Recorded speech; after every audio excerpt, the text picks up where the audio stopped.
E giallo a Porto Empedocle sulla morte di Ivan Nuara, 42 anni. A trovarlo, cadavere nella sua camera da letto della zona balneare della città marinara, è stato un amico che era andato a trovarlo e che ha immediatamente avvisato le forze dell'ordine.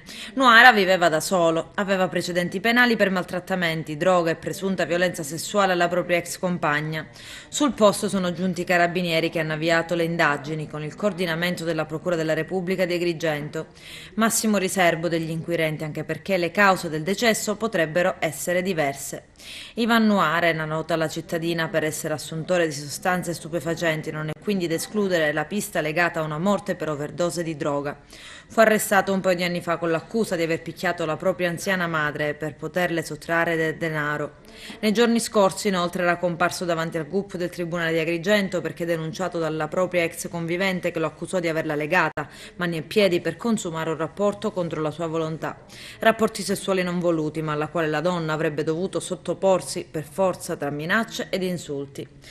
Ed i maltrattamenti avrebbero coinvolto anche il cane della donna. Non è escluso che su Nuara possa essere disposta adesso l'autopsia.